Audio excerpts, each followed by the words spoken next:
আসসালামু আলাইকুম সবাইকে। আজকে আমরা কমন 10 মার্ক সিরিজের রাসায়নিক পরিবর্তন পার্ট 2 নিয়ে আলোচনা করব। তো আজকের আলোচনার বিষয় যেটা সেটা হচ্ছে পিএইচ নির্ণয়। তো পিএইচ নির্ণয় নিয়ে বোর্ড পরীক্ষায় অনেক ম্যাথ আসে, বিশেষ করে ক নাম্বারে অনেক ম্যাথ আসে। তো পিএইচ দুই ভাবে বের করা যায়, একটা হচ্ছে সবল অ্যাসিডের পিএইচ বের করা লাগে, আর একটা হচ্ছে দুর্বল অ্যাসিডের পিএইচ বের করা লাগে। তো সবল অ্যাসিড কি আর দুর্বল অ্যাসিড কি সেটা আগে আমাদের জানতে হবে, ঠিক আছে? তো আমি এটা লিখে দিই। তো সবল অ্যাসিড কি দুর্বল অ্যাসিড কি? যদি কোনো অ্যাসিড স্ট্রং হয়, যদি স্ট্রং অ্যাসিড হয়, সেটা জলীয় দ্রবণে 100% আয়নিত হবে। আয়নিত হবে মানে কি, জলীয় দ্রবণে 100% এইচ প্লাস দান করবে। যদি কেউ এইচ প্লাস দান করে তাহলে সে কি হবে? অ্যাসিড হবে, ঠিক কিনা? কেউ যদি জলীয় দ্রবণে 100% এইচ প্লাস দান করে, সে কি হবে? অ্যাসিড হবে। এবং সেই অ্যাসিড কেমন হবে? স্ট্রং হবে, ঠিক আছে? তাহলে আচ্ছা, এখানে অ্যাসিড লিখে দেয়। আবার কোন ক্ষার মানে বেস, কেউ যদি জলীয় দ্রবণে যদি 100% ওএইচ মাইনাস দান করে, 100% কি করে? ওএইচ মাইনাস দান করে, সে কি হবে? বেস। এবং সেই ক্ষারটা কেমন হবে? স্ট্রং হবে, ঠিক আছে? তো তাহলে অ্যাসিড কি চিনলাম, ক্ষার কি চিনলাম। সবল হবে কখন? যখন জলীয় দ্রবণে 100% আয়নিত হবে, বা 100% এইচ প্লাস দান করবে, বা 100% ওএইচ মাইনাস দান করবে। এগুলো হচ্ছে স্ট্রং। একটা এসিড তখনই উইক হয়ে যাবে যখন জলীয় দ্রবণে 100% আয়নিত হবে না। একটা তাহলে এসিড তখনই উইক হয়ে যাবে বা দুর্বল হয়ে যাবে যখন জলীয় দ্রবণে 100% আয়নিত হতে পারবে না। ধরে নাও 5% এইচ প্লাস ত্যাগ করতেছে। আচ্ছা, উইক এসিডের উদাহরণ কি কি হতে পারে? CH3COOH, এটা কি একটা উইক এসিড? জলীয় দ্রবণে 100% আয়নিত হতে পারে না। ধরে নাও 2 থেকে 3% আয়নিত হয়। অর্থাৎ 100টা আয়নের মধ্যে যদি একটা জলীয় দ্রবণে 100টা CH3COOH আছে, তাহলে দেখবা যে তার মধ্যে 5-7টা হচ্ছে এই শুধু এইচ প্লাস ত্যাগ করতেছে, আর বাকি 95টা এইচ প্লাস ত্যাগ না করে ওইভাবেই থেকে যাবে। সেটা হচ্ছে আমাদের দুর্বল অ্যাসিড হবে। তো ক্ষারের ক্ষেত্রেও সেম কথা, যে কম পরিমাণে আয়নিত হবে, ঠিক আছে? তো স্ট্রং অ্যাসিডের উদাহরণ কি কি হতে পারে? এই যে H2SO4 আছে, তারপরে HCl আছে, এগুলো হচ্ছে আমাদের স্ট্রং অ্যাসিড, ঠিক আছে? তো অ্যাসিডের পিএইচ বের করার ক্ষেত্রে সূত্র আছে আলাদা আলাদা। সূত্রগুলো আমি একটা লিখে দিই হোয়াইট পেপারে। যদি অ্যাসিড স্ট্রং হয়, যদি অ্যাসিড স্ট্রং হয় তাহলে পিএইচ বের করার সূত্র হচ্ছে -log H+। যদি অ্যাসিড স্ট্রং হয় তাহলে পিএইচ বের করার সূত্র কি? -log H+। এটা ডিরেক্ট সূত্র ইউজ করবা যদি স্ট্রং হয়। আবার এইচ প্লাস বের করা যায় ইকুয়াল 10⁻⁻⁻। এইচ প্লাস এর ঘনমাত্রাটা বোঝাতে হবে আর কি, এটা মোলারিটিতে থাকে। ধরে নাও 0.1 মোলার, এভাবে থাকে। তো এটা গেল পিএইচ বের করা স্ট্রং অ্যাসিডের ক্ষেত্রে, কোনো ঝামেলা নাই। কিন্তু যখনই উইক হবে তখনই আসবে ঝামেলা। উইক অ্যাসিডের ক্ষেত্রে, উইক অ্যাসিড তো 100% আয়নিত হয় না, 100% আয়নিত তো হয় না।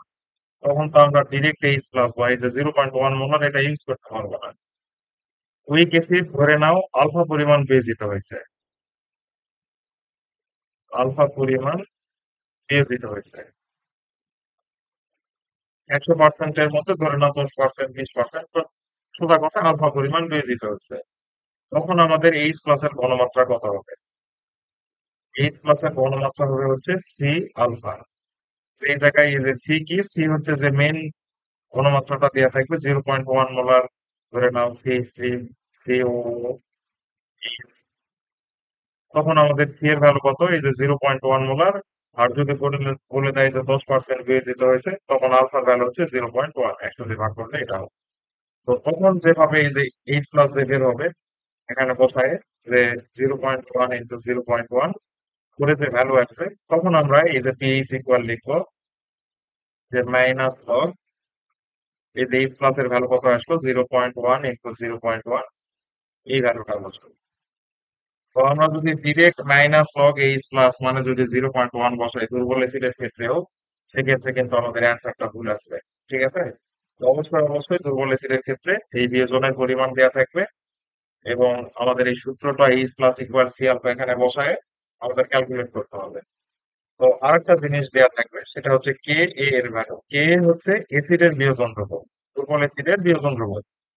তো কে এর ভ্যালু যদি দেওয়া থাকে তখন আমাদের এইচ প্লাস বের করার সূত্র হচ্ছে যে রুট ওভার কে এ ইন্টু সি।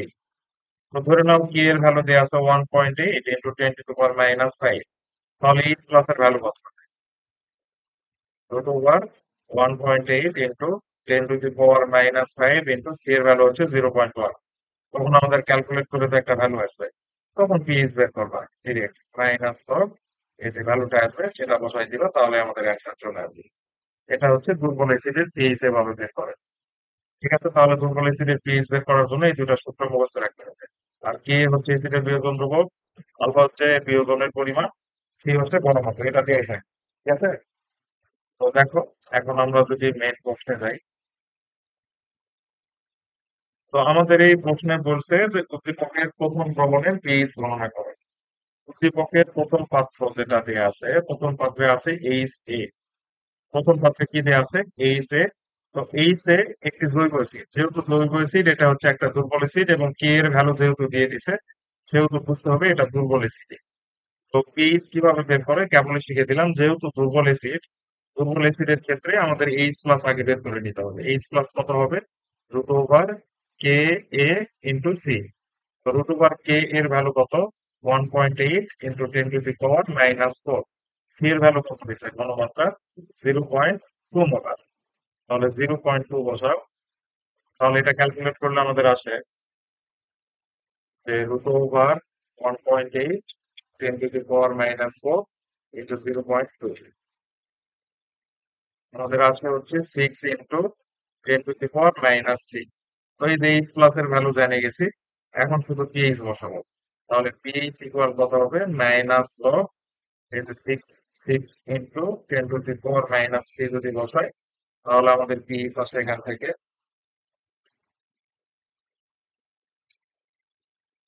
2.2। এভাবে আমরা দুর্বল অ্যাসিডের পিএইচ বের করবো। তো এখন এখান থেকে পিওএইচ ও বের করা যাবে। পিওএইচ যদি বের করতে চাই তাহলে 14 মাইনাস পিএইচ বের করবো। যেহেতু পিএইচ এবং পিওএইচ এর যোগ করছো, তাহলে এটা অ্যান্সার চলে আসবে। এটা গেল দুর্বল অ্যাসিড। এখন যদি সবল অ্যাসিড হয় তখন পিএইচ কিভাবে বের করবো দেখ। তো সবল অ্যাসিডের পিএইচ এখানে বলছে যে ক নাম্বার 1 নং পাত্রের দ্রবণের পিএইচ বের করো। 1 নং পাত্রে আছে কি আমাদের H2SO4। তাহলে H2SO4 যেহেতু সবল সেহেতু পিএইচ বের করা ইজি।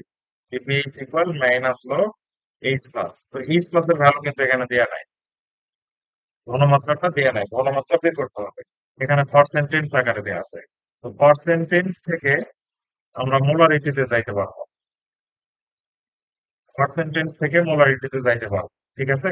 সূত্র হচ্ছে S equal 10x divided by M. এখানে 10x হচ্ছে পার্সেন্টেজ, কত পার্সেন্ট দেয়া আছে? 2%। এম হচ্ছে কি? আণবিক ভর। সালফিউরিক অ্যাসিডের আণবিক ভর কত? 98। তাহলে 20 ডিভাইডেড বাই 90। এটা করলে আমাদের আসে 0.204। 0.204, এটা হচ্ছে আমাদের মোলারিটি আসছে। কিসের এটা? সালফিউরিক অ্যাসিডের, অর্থাৎ এইচ প্লাস এর মোলারিটি আসছে। তো এই ভ্যালুটাও যদি এখানে ডিরেক্ট বসাই দিই তাহলে কিন্তু আমাদের অ্যান্সার ভুল আসবে। কারণ কি? আমাদের যদি এটা এইচসিএল এর হতো তাহলে কোনো ঝামেলাই ছিল না। যদি এইচসিএল হতো তাহলে আমরা ডাইরেক্ট বসাতাম, কোনো ঝামেলা হতো না। কিন্তু সালফিউরিক অ্যাসিডের ক্ষেত্রে হয় কি? সালফিউরিক অ্যাসিডের পরিমাণ বের করলাম 0.204 মোলার। তো এটা যদি বিয়োজিত হয় দুইটা এইচ প্লাস তৈরি করবে, তারপরে SO4 2 মাইনাস তৈরি করবে। তো এখানে 1 মোল থেকে তৈরি হচ্ছে কত? 2 মোল। তাহলে 2 দিয়ে গুণ দিতে হবে, 204। 2 দিয়ে যদি গুণ দিই তাহলে 2 ইন্টু 0.204। এখন যদি ক্যালকুলেট করি তাহলে আমাদের রাইট অ্যান্সার আসবে। যেহেতু দুইটা এইচ প্লাস তৈরি হচ্ছে সেহেতু এই কাজটা করা হচ্ছে আর কি। আচ্ছা, আমাদের অ্যান্সার তাহলে কি এইচ এর ভ্যালু আসবে 0.204। 389। তো আশা করি বুঝতে পারছো সবল অ্যাসিড এবং দুর্বল অ্যাসিড দুইটার পিএইচ কিভাবে বের করতে হয়। তো যদি বুঝে না থাকো তাহলে ভিডিওটা আরেকবার দেখতে পারো। আর সবাইকে ধন্যবাদ। আর ভিডিওটা কেমন লাগলো অবশ্যই ফিডব্যাক জানায় কমেন্টে, তাহলে পরবর্তী থেকে আরো ইমপ্রুভের চেষ্টা করবো।